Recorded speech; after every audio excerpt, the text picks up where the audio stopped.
Hello friends, a very good evening to all of you. स्वागत है आप सबका आपका अपना यूट्यूब चैनल आप पढ़ेगा इंडिया में। आज हम लोग इस वीडियो में देखेंगे जो हम लोगों ने घटना चक्र का सीरीज स्टार्ट कर रखा है, उसमें हम लोग अभी हिस्ट्री के अंडर देख रहे हैं मेडिएवल हिस्ट्री यानी मध्यकालीन भारत। इससे मध्यकालीन भारत का आज ये 7वां वीडियो है। इससे पहले 6 वीडियो ऑलरेडी अपलोडेड है, अगर आप नहीं देखें तो जाकर देख सकते हैं। एक चीज़ और याद रखिएगा, मध्यकालीन जो भारत अभी हम लोग देख रहे हैं इसमें अब ऑलमोस्ट ये ख़त्म होने वाला है। ये 7वां वीडियो है। एक दो वीडियो और होगा, 8 या 9 वीडियो होंगे इसके। उसके बाद हम लोग आधुनिक भारत स्टार्ट करेंगे, फिर आधुनिक भारत के बाद प्राचीन भारत स्टार्ट करेंगे। तो चलिए अब बढ़ते हैं अपने क्वेश्चन की तरफ। आज का जो हमारा पहला टॉपिक है वो है शाहजहाँ। शाहजहाँ से जो पहला क्वेश्चन है वो यह कह रहा है कि ईरान के शाह और मुगल शासकों के बीच झगड़े की जड़ क्या थी। तो ये क्या था? ये था कंधार। तो इस क्वेश्चन का सही आंसर होगा ऑप्शन नंबर बी, कंधार। एक चीज देखिए, हुआ क्या था कि उस समय अगर बात कीजिएगा मध्यकालीन भारत में, तो कंधार को अपने हाथ में रखना जो मुगल शासक थे उनके लिए भी और ईरान के शाह के लिए भी, दोनों का एक प्रतिष्ठा का विषय बन चुका था। इसी के कारण कंधार जो था इन दोनों के बीच झगड़े की जड़ थी। नेक्स्ट है हमारा कि कंधार के निकल जाने से मुगल साम्राज्य को एक बड़ा धक्का पहुंचा। क्यों? क्योंकि स्ट्रेटजिक स्ट्रॉन्ग होल्ड था, मतलब सामरिक महत्व केंद्र के दृष्टिकोण से कंधार के निकल जाने के बाद मुगल साम्राज्य को एक बड़ा धक्का पहुंचा था। एक चीज देखिएगा, अगर देखा जाए तो शाहजहां का जब शासनकाल था तो उस समय 1649 में कंधार जो था वो अंतिम रूप से मुगलों के अधिकार से निकल गया था। नेक्स्ट है हमारा कि शाहजहां के बल्ख अभियान का उद्देश्य था। तो शाहजहां के बल्ख अभियान का उद्देश्य था कि काबुल की सीमा से सटे बल्ख और बल्ख खां में से एक को मित्र शासक को लाना था। नेक्स्ट है हमारा बनारस एवं इलाहाबाद की तीर्थ यात्रा कर की समाप्ति के लिए किसने मुगल बादशाह के सामने बनारस के पंडितों का नेतृत्व किया था। तो ये किसने किया था? कविंद्राचार्य ने। तो इस क्वेश्चन का सही आंसर होगा ऑप्शन नंबर सी। यह जो थे वो शाहजहां के आश्रित कवि थे। यह सरस्वती उपाधि धारक यह एक विद्वान थे जो कि संस्कृत के विद्वान माने जाते थे, और इसने बादशाह से निवेदन कर कर बनारस और इलाहाबाद के तीर्थ यात्रा कर को समाप्त करवा दिया था। नेक्स्ट है हमारा कि निम्न में से कौन जो था वो शाहजहां के शासनकाल का राज्य कवि था। तो शाहजहां के शासनकाल का राज्य कवि जो था वो था कलीम, और कलीम जो था वो ईरानी फारसी पद शैली के का कवि था। नेक्स्ट है कि मुमताज महल का असली नाम क्या था। मुमताज महल का असली नाम था अरूजमंद बानो बेगम। तो इस क्वेश्चन का सही आंसर होगा ऑप्शन नंबर ए। क्या नाम था? अर्जुमंद बानो बेगम। एक चीज और याद रखिएगा इस क्वेश्चन से, मुमताज महल जो थी वो आसफ खां की पुत्री थी, और शाहजहां जो था इसे मलिका ए जमानी की उपाधि भी प्रदान किया था। नेक्स्ट है हमारा हिंदू तथा ईरानी वास्तुकला का सर्वप्रथम समन्वय हमें देखने को मिलता है। तो ये कहाँ देखने को मिलता है? ये ताजमहल में देखने को मिलता है। तो इस क्वेश्चन का सही आंसर होगा ऑप्शन नंबर ए। एक चीज और याद रखिएगा यहाँ से कि ताजमहल की अगर हम लोग बात करते हैं तो ताजमहल जो था वो मुमताज महल की याद में शाहजहां ने ताजमहल का निर्माण आगरा में उसके कब्र के ऊपर करवाया था, और उस्ताद ईसा जो थे वो ताजमहल की रूपरेखा तैयार किया था। एक चीज यहाँ से और याद रखिएगा कि ताजमहल की जो वास्तुकला थी उसमें भारतीय, ईरानी एवं मध्य एशियाई वास्तुकला का संतुलित समन्वय दिखाई पड़ता है। नेक्स्ट है हमारा कि निम्न में से किस मुगल बादशाह ने दिल्ली की जमा मस्जिद का निर्माण करवाया था। तो दिल्ली के जमा मस्जिद का निर्माण जो है वो शाहजहां के द्वारा करवाया गया। तो इस क्वेश्चन का सही आंसर होगा option number C, Shah Jahan. Delhi के जमा मस्जिद के साथ ही साथ आप लोग और याद रखिएगा, दिल्ली का लाल किला, दीवाने आम, दीवाने खास, आगरा का मोती मस्जिद, शीश महल, ताजमहल, ये सब का निर्माण जो है वो मुगल बादशाह शाहजहां के द्वारा करवाया गया है। जमा मस्जिद की अगर आप बात करते हैं तो जमा मस्जिद से याद रखिएगा, जमा मस्जिद जो है वो दिल्ली के लाल किले के बाहर ऊंचे चबूतरे पर स्थित है, और इसमें 3 प्रवेश द्वार हैं, जिनमें पूर्वी प्रवेश द्वार से बादशाह नमाज पढ़ने जाया करता था, और अन्य जो 2 प्रवेश द्वार हैं, मतलब उत्तरी और दक्षिणी जो प्रवेश द्वार है उससे समान प्रजा लोग नमाज पढ़ने जाया करते थे। नेक्स्ट हमारा दिल्ली का प्रसिद्ध जमा मस्जिद का निर्माण किसने करवाया। तो ये शाहजहां ने। तो इस क्वेश्चन का सही आंसर है ऑप्शन नंबर बी। नेक्स्ट है निम्नलिखित में से किसने साम्राज्य की राजधानी आगरा से दिल्ली स्थानांतरित की। तो आगरा से दिल्ली स्थानांतरित किया था किसने? शाहजहां ने। और कब किया था? 1638 में। ये भी याद रखिएगा। देखिए शाहजहां जो था वो 1638 में अपनी राजधानी जो है वो आगरा से दिल्ली लाने के लिए यमुना नदी के दाहिने तट पर एक शाहजहानाबाद की नींव भी डाली थी। ये भी याद रखिएगा। नेक्स्ट हमारा दिल्ली के लाल किले का निर्माण करवाया था। तो दिल्ली के अगर लाल किले की बात कीजिएगा तो वो कौन निर्माण करवाया था? अभी हम लोगों ने देखा, दिल्ली का लाल किला हो, दीवाने आम हो, दीवाने खास हो, दिल्ली के जमा मस्जिद हो, आगरा का मोती मस्जिद हो, शीश महल हो, ताजमहल हो, ये सब का निर्माण शाहजहां के द्वारा करवाया गया। तो इस क्वेश्चन का सही आंसर होगा option number D, Shah Jahan. Delhi के लाल किले की अगर आप बात कीजिएगा तो याद रखिएगा, यह चतुर्भुज आकार का एक किला है जो कि लाल बलुआ पत्थर से निर्मित है और इसी के कारण इसको लाल किले के नाम से ये प्रसिद्ध है। इस किले का पश्चिमी द्वार का नाम है लाहौरी दरवाजा और दक्षिणी द्वार का नाम है दिल्ली दरवाजा। नेक्स्ट है हमारा कि उपनिषदों का फारसी में अनुवाद किस मुगल सम्राट के शासनकाल में हुआ था? तो उपनिषदों का फारसी में अनुवाद जो है वो शाहजहां के शासनकाल में हुआ था। तो इस क्वेश्चन का सही आंसर होगा ऑप्शन नंबर ए, शाहजहां के शासनकाल में। और ये किसके द्वारा करवाया गया था? शाहजहां का जो सबसे बड़ा बेटा था दारा सिकोह, उसके नाम वही किया था ये, और सिर ए अकबर नामक शीर्षक से किया था। सिरे ए अकबर शीर्षक के तहत ये उपनिषदों का फारसी अनुवाद किया था। इसमें टोटल 52 उपनिषदों का अनुवाद किया गया है। नेक्स्ट है हमारा कि इनमें से किसे शाहजहां ने शाह बुलंद इकबाल की पदवी दी थी? तो ये दिया था दारा सिकोह को। तो इस क्वेश्चन का सही आंसर होगा option number A, Dara Shikoh, जो कि शाहजहां का बड़ा बेटा था। एक चीज और याद रखिएगा, लेनपुल आप लोगों ने नाम सुना होगा। लेनपुल जो था वो दारा सिकोह को लघु अकबर की संज्ञा दी है। नेक्स्ट हमारा दारा सिकोह ने किस शीर्षक के अंतर्गत उपनिषदों का फारसी में अनुवाद करवाया है? तो अभी हम लोगों ने देखा सिरे अकबर शीर्षक के अंतर्गत, और टोटल इसमें 52 उपनिषदों का अनुवाद किया गया है। नेक्स्ट हमारा सिरे अकबर के लेखक थे। तो सिरे अकबर के लेखक है दारा सिकोह।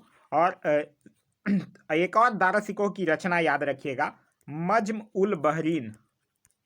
मज्म उल बहरीन जो है वो दारा सिकोह की एक मूल रचना है, ये भी याद रखिएगा। नेक्स्ट हमारा अधोलिखित में से कौन से एक दारा सिकोह की रचना है? तो ये अभी हम लोगों ने देखा, कौन? मज्म उल बहरीन। तो इस क्वेश्चन का सही आंसर होगा ऑप्शन नंबर डी। एक चीज और याद रखिएगा, दारा जो सिकोह था उसको शाह बुलंद इकबाल के रूप में भी जाना जाता है। नेक्स्ट है हमारा कि दारा सिकोह को किस स्थान पर दफनाया गया था? तो दारा सिकोह को दिल्ली में दफनाया गया। तो इस क्वेश्चन का सही आंसर होगा ऑप्शन नंबर ए, दिल्ली। देखिए, दारा सिकोह की अगर बात कीजिएगा तो दारा सिकोह को जो मालिक जीवन नामक बलूची एक सरदार था, वो औरंगजेब के सरदारों को सौंप दिया था। फिर औरंगजेब द्वारा नियुक्ति विशेष न्याय समिति ने दारा को विधर्मी घोषित किया और मृत्युदंड की आज्ञा दे दी थी। फिर 1659 में जाके दारा का कत्ल कर दिया गया और उसे हुमायूं के मकबरे दिल्ली में दफना दिया गया था। नेक्स्ट हमारा हिंदू धर्म ग्रंथों का अध्ययन करने वाला प्रथम मुस्लिम था। तो हिंदू धर्म ग्रंथों का अध्ययन करने वाला प्रथम मुस्लिम यही दारा सिकोह ही था। तो इस क्वेश्चन का सही आंसर होगा option number B. Dara Shikoh की अगर आप बात कीजिएगा तो शाहजहां के पुत्रों में दारा सिकोह जो था वो सर्वाधिक विद्वान था। दारा सिकोह उपनिषदों, योग वशिष्ठ, भागवत गीता, ये सब हिंदू धर्म ग्रंथों का फारसी में अनुवाद किया था। नेक्स्ट हमारा निम्नलिखित में से किस इतिहासकार ने शाहजहां के शासनकाल को मुगल काल का स्वर्ण युग कहा है? तो ये किसके द्वारा कहा गया है? A.L. श्रीवास्तव एक इतिहासकार हैं, उनके द्वारा कहा गया है। तो इस क्वेश्चन का सही आंसर होगा ऑप्शन नंबर सी। ये जो डॉक्टर A.L. श्रीवास्तव है, ये अपनी पुस्तक, इन्होंने एक पुस्तक लिखा है मुगलकालीन भारत। उसी में इन्होंने ये लिखा है कि शाहजहां का जो शासनकाल है वो भारत के मध्ययुगीन इतिहास में स्वर्ण युग के नाम से प्रसिद्ध है। नेक्स्ट है हमारा कि सुप्रसिद्ध कोहिनूर हीरा शाहजहां को किसने उपहार में दिया था? तो ये किसने दिया था? मीर जुमला ने। तो इस क्वेश्चन का सही आंसर होगा ऑप्शन नंबर सी, मीर जुमला। शाहजहां जो था वो मीर जुमला को 5000 का मनसब भी प्रदान किया था। साथ ही साथ उसके पुत्र मोहम्मद अमीन को भी 2000 का मनसब प्रदान किया था। शाहजहां जो था वो मीर जुमला को मुअज्जम खां की पदवी से भी सम्मानित किया था। और इसी अवसर पर मीर जुमला जो था वो अपने साथ बादशाह के लिए अमूल भेंट लेकर आया था, और ऐसा कहा जाता है कि इसी अवसर पर उसने शाहजहां को कोहिनूर हीरे भेंट दी थी। नेक्स्ट है हमारा कि किस मुगल बादशाह ने बलबन द्वारा प्रारंभ किया गया दरबारी रिवाज सिजदा समाप्त किया था? देखिए, सिजदा जो था वो सिजदा प्रथा था वो बलबन के द्वारा शुरू किया गया था। और सिजदा प्रथा जो होता है वो जो दंडवत प्रणाम किया जाता है उसी सिजदा प्रथा कहा जाता है। और शाहजहां का ये कहना था कि इस्लामियों परंपराओं के अनुसार यह जो दंडवत प्रणाम होता है वो केवल भगवान के लिए होता है, मतलब केवल खुदा के लिए किया जा सकता है। इसीलिए इन्होंने क्या किया था, इसने सिजदा प्रथा को समाप्त कर दिया था। किसने? शाहजहां ने। तो इस क्वेश्चन का सही आंसर होगा ऑप्शन नंबर सी। अब नेक्स्ट है हमारा कि निम्नलिखित में से कौन शाहजहां के शासनकाल में अधिकांश समय तक दक्कन का गवर्नर रहा था? तो अधिकांश समय तक दक्कन का गवर्नर शाहजहां के समय रहा था औरंगजेब ही। तो इस क्वेश्चन का सही आंसर होगा ऑप्शन नंबर डी, औरंगजेब। ये था कुछ शाहजहां से इंपॉर्टेंट क्वेश्चंस। अब हम लोगों का जो नेक्स्ट टॉपिक है वो है औरंगजेब। तो औरंगजेब से जो अब क्वेश्चंस है उसको देखते हैं। पहला क्वेश्चन है कि कथन और कारण दिया हुआ है, कह रहा मुगल गद्दी पर औरंगजेब शाहजहां का उत्तराधिकारी हुआ। ये बिल्कुल सही है। औरंगजेब का टेन्योर कब से कब था? 1658 से लेकर 1707 तक। फिर कह रहा है ज्येष्ठ पुत्र के उत्तराधिकार के नियम का पालन किया गया। ये गलत है, क्योंकि ज्येष्ठ पुत्र कौन था? ज्येष्ठ पुत्र था दारा सिकोह। तो उस समय ज्येष्ठ पुत्र के उत्तराधिकार नियम का पालन नहीं किया गया था। ठीक है। औरंगजेब के अगर देखा जाए तो बेटों के क्रम में शाहजहां का ये तीसरे नंबर का बेटा था। पहले नंबर पे दारा सिकोह, दूसरे नंबर पे शुजा और तीसरे नंबर पे औरंगजेब। औरंगजेब जो था वो ज्येष्ठ पुत्र के उत्तराधिकार के नियम से नहीं बल्कि तलवार के बल से गद्दी पर बैठा था। तो ये कथन जो है वो गलत है। नेक्स्ट हमारा निम्नलिखित में से किस मुगल बादशाह का 2 बार राज्याभिषेक हुआ है? तो 2 बार राज्याभिषेक हुआ है औरंगजेब का। अगर आप लोग बात कीजिएगा तो पहला इसका राज्याभिषेक दिल्ली में हुआ था 1658 को, और फिर जब ये दूसरा देवराय के युद्ध में सफल होता है तो फिर 1659 को ये अपना दूसरा राज्याभिषेक करवाता है। नेक्स्ट हमारा धर्मट का युद्ध निम्न में से किसके बीच लड़ा गया था? तो धर्मट का युद्ध जो है वो औरंगजेब और दारा सिकोह के बीच। तो इस क्वेश्चन का सही आंसर होगा ऑप्शन नंबर सी, औरंगजेब और दारा सिकोह के बीच। धर्मट की अगर बात कीजिएगा तो यह एमपी में, जो आप लोग एक नाम सुने होंगे उज्जैन, उज्जैन के पास ही एक जगह का नाम था धर्मट, और यही 1658 में औरंगजेब और दारा सिकोह के बीच युद्ध हुआ था। और इस युद्ध में जोधपुर के जो राजा था जसवंत सिंह, वो दारा सिकोह की तरफ से, और मुराद जो था वो औरंगजेब की तरफ से भाग लिया था। ये भी याद रखिएगा। नेक्स्ट हमारा औरंगजेब ने जोधपुर के शासक जसवंत सिंह को 1658 ईस्वी के धर्मट के युद्ध में पराजित किया था। धर्मट किस राज्य में स्थित है? तो अभी हम लोगों ने देखा धर्मट कहाँ स्थित है, मध्य प्रदेश के उज्जैन के निकट है। तो इस क्वेश्चन का सही आंसर होगा option number B, Madhya Pradesh. Next है हमारा कि मुगल शहजादा जिसने श्रीनगर गढ़वाल में आश्रय लिया था, तो ये किसने आश्रय लिया था? सुलेमान सिकोह, जो कि दारा सिकोह का बेटा था। तो इस क्वेश्चन का सही आंसर होगा option number D, Sulaiman Shikoh. देखिए उत्तराधिकार की लड़ाई होती है जिसमें औरंगजेब जो है उससे पराजित हो जाता है दारा सिकोह, और उसका जो बेटा था शहजादे सुलेमान सिकोह, वो श्रीनगर गढ़वाल के शासक पृथ्वी सिंह के यहाँ शरण ले लेता है। लेकिन उसके जो उत्तराधिकारी होते हैं मेदिनी सिंह, वो औरंगजेब को इसको सौंप देता है। पृथ्वी सिंह का एक उत्तराधिकारी था मेदिनी सिंह, वो दारा सिकोह के बेटे जो था सुलेमान सिकोह, उसको औरंगजेब को सौंप देता है, और सुलेमान सिकोह को फिर ग्वालियर के किले में औरंगजेब के द्वारा बंद करवा दिया जाता है, और वहां उसको अफीम खिलाकर मार दिया जाता है। नेक्स्ट है हमारा कि औरंगजेब के किस पुत्र ने विद्रोह करके राजपूतों के विरुद्ध अपने पिता की स्थिति दुर्लभ कर दी थी? तो ये किसने किया था? और अकबर ने। तो इस क्वेश्चन का सही आंसर होगा ऑप्शन नंबर बी, अकबर ने। औरंगजेब का बेटा का नाम था मोहम्मद अकबर। उसने ही 1681 ईस्वी में विद्रोह करके राजपूतों के विरुद्ध अपने पिता की स्थिति जो है वो दुर्लभ कर दी थी। एक चीज और यहाँ से याद रखिएगा, अकबर जो था वो दुर्गादास के बहकावे में आकर अपने पिता के खिलाफ विद्रोह किया था। ये क्वेश्चन पूछा जाता है कि ये जो मोहम्मद अकबर था वो किसके बहकावे में आकर अपने पिता औरंगजेब के खिलाफ विद्रोह किया था? तो दुर्गादास के बहकावे में आकर। नेक्स्ट है हमारा कि किस मुगल सेनापति के साथ शिवाजी ने 1665 ईस्वी में पुरंदर की संधि पर हस्ताक्षर किए थे? तो पुरंदर की संधि कब हुई थी? 22 जून 1665 को। और किसके किसके बीच? जयसिंह और शिवाजी के बीच। तो इस क्वेश्चन का सही आंसर होगा option number B, Jai Singh. Next है हमारा कि किस मुगल बादशाह को जिंदा पीर कहा जाता है था? तो औरंगजेब को जिंदा पीर कहा जाता था। तो इस क्वेश्चन का सही आंसर होगा ऑप्शन नंबर बी। औरंगजेब से एक चीज और याद रखिएगा, औरंगजेब जो था वो सुन्नी धर्म को मानता था। नेक्स्ट है हमारा औरंगजेब ने दक्षिण में जिन 2 राज्यों का विजय किया था वह कौन था? तो औरंगजेब दक्षिण में जिन 2 राज्यों का विजय किया था वो था बीजापुर और गोलकुंडा। तो इस क्वेश्चन का सही आंसर होगा ऑप्शन नंबर सी, बीजापुर और गोलकुंडा। 1685 में इसने बीजापुर जीता था, और 1687 में इसने गोलकुंडा को मुगल साम्राज्य में मिला लिया था। एक चीज लेकिन यहाँ याद रखिएगा, बीजापुर के बारे में कुछ कंफ्यूजन है। यह कहीं कहीं 1685 और कहीं कहीं 1686 भी मिल सकता है आपको। नेक्स्ट हमारा औरंगजेब ने बीजापुर की विजय कब की थी? अभी हम लोगों ने देखा कहीं कहीं 1685 मिल सकता है और कहीं कहीं 1686 भी मिल सकता है। लेकिन कुछ कुछ मोस्टली जगह लूसेंट, अगर आप बुक की बात कीजिएगा तो लूसेंट बुक में दिया हुआ है 1685, और कुछ कुछ बुक्स में जैसे घटना चक्र, ये सारे बुक्स में आंसर दिया हुआ है 1686। नेक्स्ट क्वेश्चन है हमारा कि किस बादशाह के अंतर्गत मुगल सेना में सर्वाधिक हिंदू सेनापति थे? तो ये किस बादशाह के अंतर्गत? औरंगजेब के ही अंतर्गत। तो इस क्वेश्चन का सही आंसर होगा option number D, Aurangzeb. Aurangzeb की अगर आप बात कीजिएगा तो औरंगजेब के काल में कुल सेनापतियों में 33% हिंदू थे, जिसमें मराठाओं की संख्या जो थी वो आधों से अधिक थी। औरंगजेब के समय में हिंदू मनसबदारों की संख्या जो थी वो लगभग 337 थी, जो कि अन्य मुगल सम्राटों की तुलना में अधिक थी। नेक्स्ट हमारा मुगल सम्राट जिसने सर्वाधिक संख्या में हिंदू अधिकारियों की नियुक्ति की थी उसका नाम क्या था, तो उसका नाम था औरंगजेब। तो इस क्वेश्चन का सही आंसर होगा option number B, Aurangzeb. Aurangzeb से एक चीज और याद रखिएगा, औरंगजेब के समय जो सूबों की संख्या थी ये भी क्वेश्चन पूछा जाता है। औरंगजेब के समय सूबों की संख्या जो थी वो 20 थी। नेक्स्ट है हमारा कि जजिया किसके शासनकाल में पुनः लगाया गया था। तो जजिया जो है वो औरंगजेब के शासनकाल में पुनः लगाया गया था, क्योंकि आप लोग पढ़े होंगे कि अकबर जो था वो जजिया कर को समाप्त कर देता है और फिर औरंगजेब आता है। औरंगजेब जो है वो 1679 में जजिया कर को पुनः जीवित कर देता है। साथ ही साथ औरंगजेब से एक चीज और याद रखिएगा, औरंगजेब जो था वो 1665 में हिंदू मंदिरों को तोड़ने का आदेश भी दिया था। नेक्स्ट है हमारा औरंगजेब द्वारा चलाए जिहाद का अर्थ क्या है। देखिए जिहाद क्या, अगर आप बात कीजिएगा तो जिहाद का अर्थ है दारुल इस्लामी। दारुल इस्लामी का मतलब क्या था इस कानून में वो समझ लीजिए। इस कानून के अनुसार ये था कि प्रत्येक जो धार्मिक मुसलमान है उसको अल्लाह की राह में मेहनत करनी चाहिए, या मतलब सिंपल से लैंग्वेज में कहें तो ये कहें कि किसी भी आदमी को गैर मुसलमान देशों के विरुद्ध धर्म युद्ध करना चाहिए, और जब तक वो इस्लाम के राज्य के रूप में परिवर्तित नहीं हो जाते हैं तब तक उसे धर्म युद्ध करते रहना चाहिए। यही था दारुल इस्लामी यानी जिहाद का अर्थ।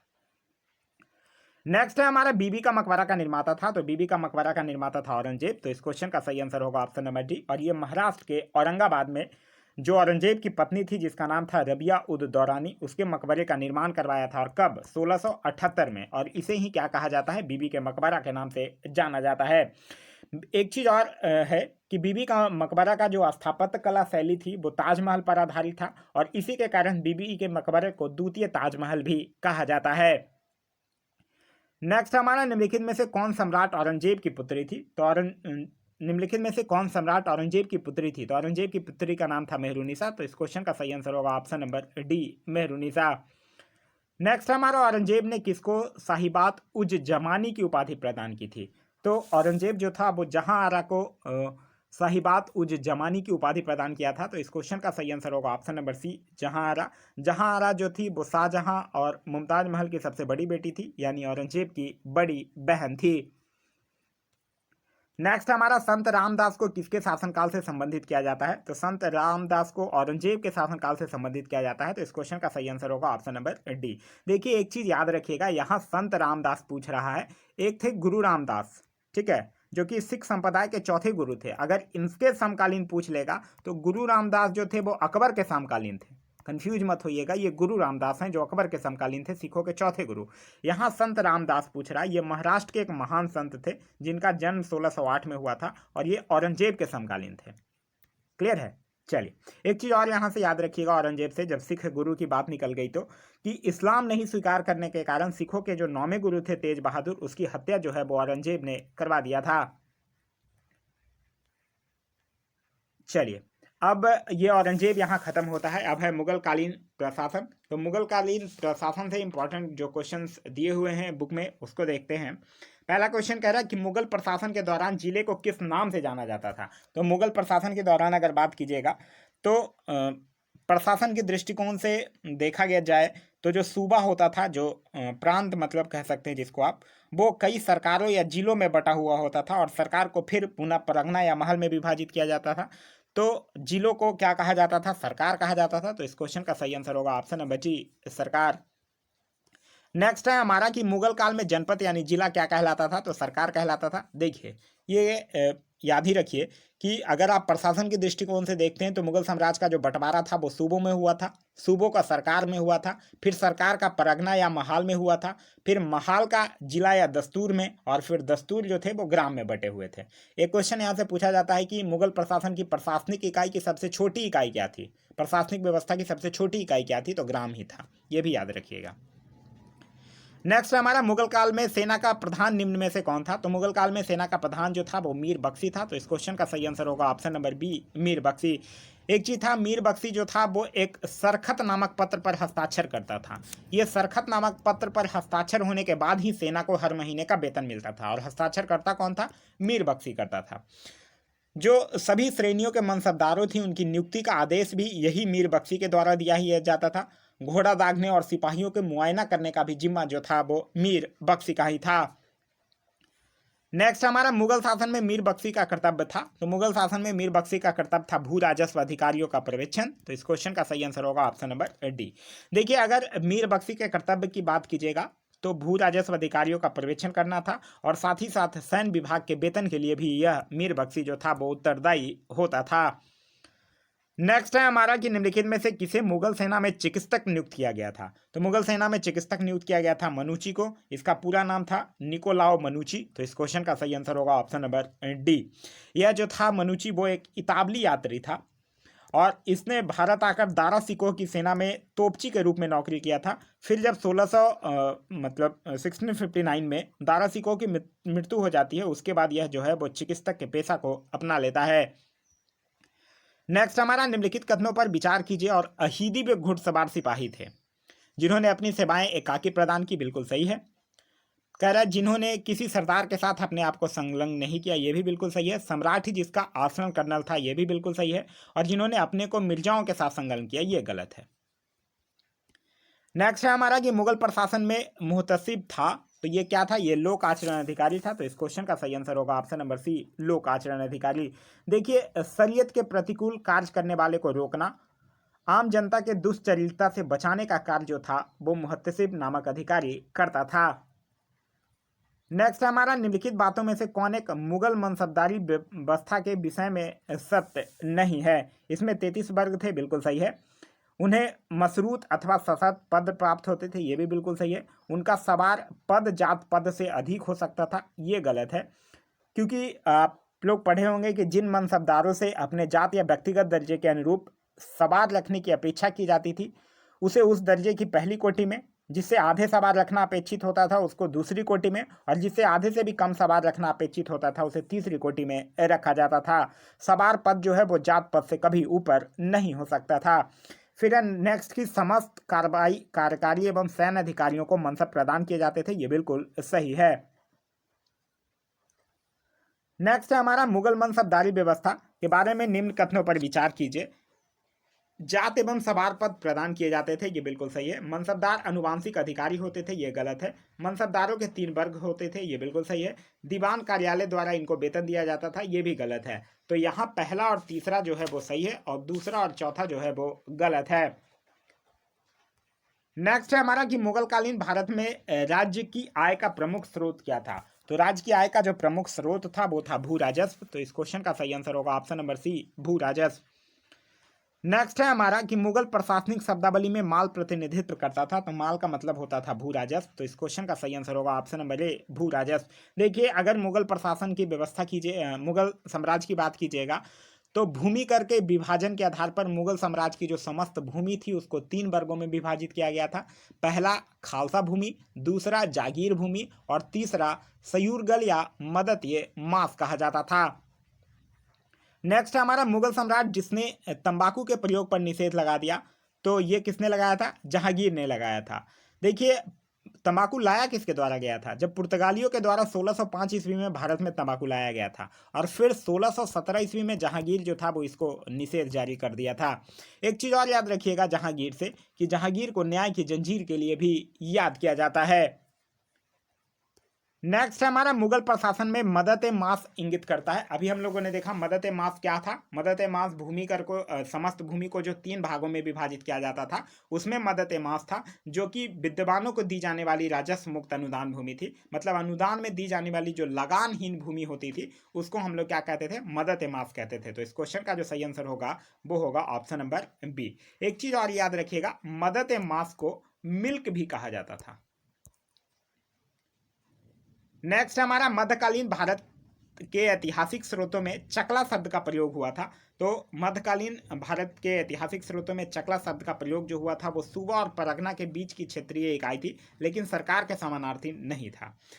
देखिए, ये चीज़ तो आप लोग देखे ही होंगे कि प्रशासन के दृष्टि से मुगल साम्राज्य का जो बंटवारा था वो सूबों में, सूबों का सरकार में, सरकारों का परगना में, महाल का जिला में, और दस्तूर जो था वो ग्राम में बटा हुआ था। लेकिन शाहजहां की अगर आप काल की बात कीजिएगा तो शाहजहां के काल में कुछ परगनों में जो था उसमें एक से मिलाकर नई इकाई बना गया था। मतलब 2-3 परगनों को मिलाकर एक नया इकाई बना दिया गया था, और उसके संगठन का नाम दिया गया था चकला।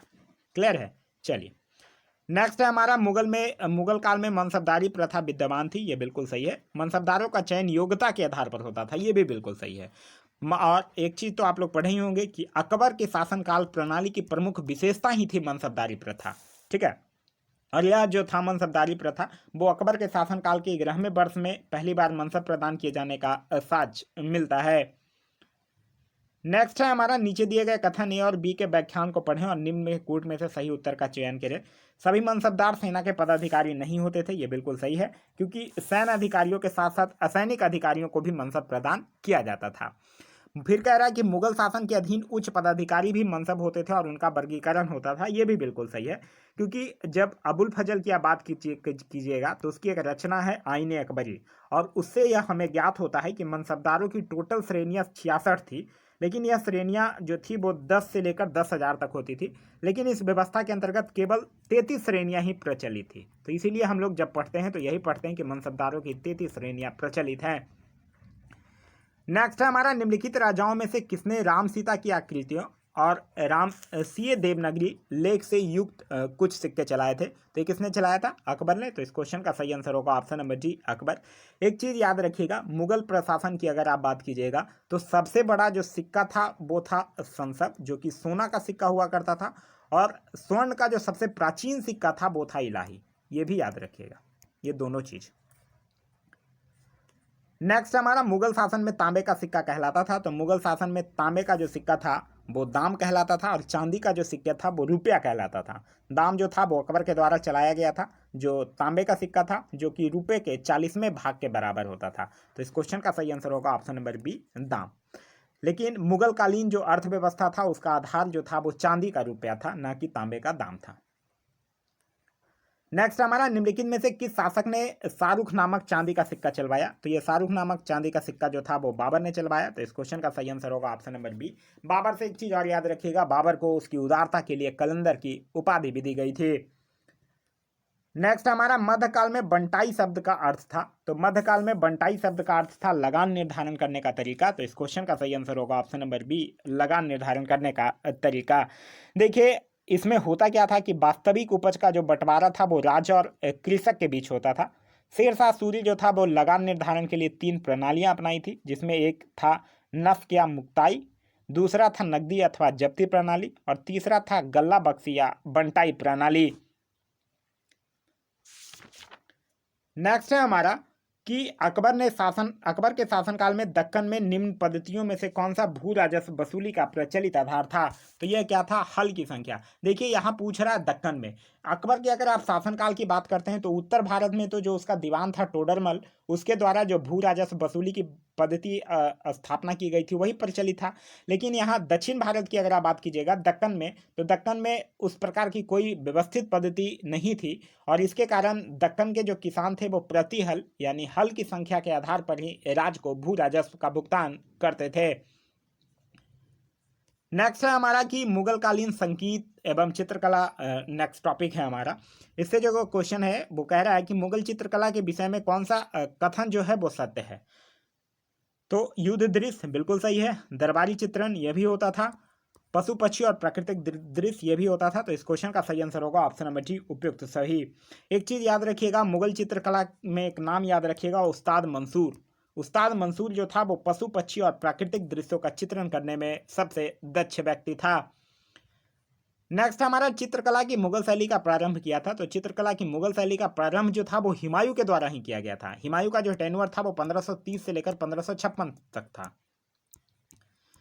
ठीक है, मतलब अगर देखा जाए तो मुगल चित्रकला की जो नींव थी वो हुमायूं के शासनकाल में ही पड़ी थी। हुमायूं से एक चीज और याद रखिएगा, हुमायूं जो था वो ज्योतिष में विश्वास करता था, और इसलिए उसने सप्ताह के 7 दिन 7 रंग के कपड़े पहनने के नियम भी बनाए थे। नेक्स्ट हमारा, चित्रकला की मुगल कलम भारतीय लघु चित्रकला की रीढ़ है। निम्नलिखित में से किस कलम पर मुगल चित्रकला का प्रभाव नहीं पड़ा? तो ये कालीघाट पे नहीं पड़ा था। तो इस क्वेश्चन का सही आंसर होगा option number D, Kalighat. Next है हमारा कि दास्तान ए अमीर हमजा का चित्रांकन किसके द्वारा किया गया? तो ये अब्दुल समद के द्वारा। तो इस क्वेश्चन का सही आंसर होगा option number A, Abdul Samad के द्वारा।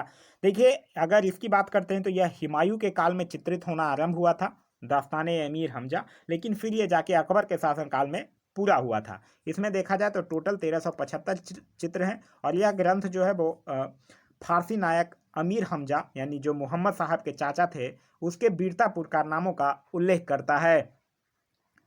नेक्स्ट हमारा दसवंत और बसावन प्रसिद्ध चित्रकार मुगल सम्राट के राज दरबारी थे, तो ये अकबर के थे। और अकबर से एक चीज और याद रखिएगा, अकबर के दरबार के प्रसिद्ध चित्रकार एक हुआ करते थे अब्दुल समद। नेक्स्ट है हमारा निम्नलिखित में से कौन जो जहांगीरी चित्रकार थे, नीचे दिए गए कूट से सही उत्तर चुनिए। अब्दुल समद की अगर बात करते हैं तो ये हुमायूं के समय में ही था, लेकिन फिर ये अकबर के दरबार में भी रहा था। अबुल हसन ये था जहांगीर के समय में। अकारिजा ये भी था जहांगीर के समय में। मीर सैयद अली ये हुमायूं के समय में था। तो इस क्वेश्चन का सही आंसर होगा ऑप्शन नंबर बी 2 और 3, यानी अबुल हसन और अकारिजा जो था वो किसके समय काल में था, जहांगीर के समय काल में। जहांगीर के समय काल में और भी बहुत सारे चित्रकार थे, जैसे अबुल हसन, उस्ताद मंसूर, फारूक बेग, मोहम्मद नादिर, मोहम्मद मुराद, गोवर्धन, ये सब जो थे वो जहांगीर के समय के प्रमुख चित्रकार हुआ करते थे। नेक्स्ट है हमारा मुगल चित्रकाल ने किसके शासनकाल में उन्नति की। तो मुगल चित्रकाल जो है वो जहांगीर के शासनकाल में उन्नति किया। आप लोग ने एक पढ़ा भी होगा कि जहांगीर जो था वो आगा राजा के नेतृत्व में आगरा में एक चित्रणशाला की भी स्थापना करवाता है। नेक्स्ट है हमारा जहांगीर ने मुख्यतः निम्नलिखित में से किस कला को संरक्षण दिया था। तो ये चित्रकला को संरक्षण दिया था। तो इस क्वेश्चन का सही आंसर होगा ऑप्शन नंबर ए चित्रकला, और इसीलिए जहांगीर के समय को चित्रकला का स्वर्ण काल भी कहा जाता है। नेक्स्ट हमारा पहाड़ी school, Rajput school, Mughal school और कांगड़ा स्कूल निम्नलिखित में से किस कला की विभिन्न शैलियों को दर्शित करता है। तो ये सब चित्रकला की शैलियां हैं। तो इस क्वेश्चन का सही आंसर होगा ऑप्शन नंबर बी चित्रकला। नेक्स्ट हमारा किशनगढ़ शैली किस कला के लिए प्रसिद्ध है। तो किशनगढ़ शैली भी चित्रकला के लिए प्रसिद्ध है। तो इस क्वेश्चन का सही आंसर होगा ऑप्शन नंबर बी चित्रकला। ये जो किशनगढ़ शैली है ये राजस्थान की प्रसिद्ध शैली है और इस शैली जो है वो अपनी श्रृंगारिक चित्रों के लिए संपूर्ण भारत में जानी जाती है। नेक्स्ट हमारा निम्नलिखित में से कौन सा एक संगीत वाद्य बजाने में औरंगजेब की दक्षता थी। तो औरंगजेब जो था वो बीना बजाने में दक्ष था। तो इस क्वेश्चन का सही आंसर होगा ऑप्शन नंबर सी बीना। औरंगजेब जो था वो संगीत विरोधी भी था और संगीत विरोधी के कारण ये क्या किया था कि जितने भी शास्त्रीय संगीत थी उस पर मतलब पाबंदी लगा दिया था। लेकिन एक चीज़ और याद रखिएगा, औरंगजेब के शासनकाल में ही फारसी भाषा में भारतीय शास्त्रीय संगीत पर सर्वाधिक पुस्तकें भी लिखी गई हैं। नेक्स्ट है हमारा प्रातःकाल में गाए जाने वाला राग है। तो प्रातःकाल में गाए जाने वाला राग है तोड़ी। नेक्स्ट हमारा तानसेन, बैजू बावरा और गोपाल नायक जैसे संगीतकों ने स्वामी हरिदास से प्रशिक्षण प्राप्त किया था। स्वामी हरिदास के अनुयायियों ने कितने संगीत अर्चना केंद्र स्थापित किए हैं। तो ये 5 किए हैं। तो इस क्वेश्चन का सही आंसर होगा ऑप्शन नंबर ए 5।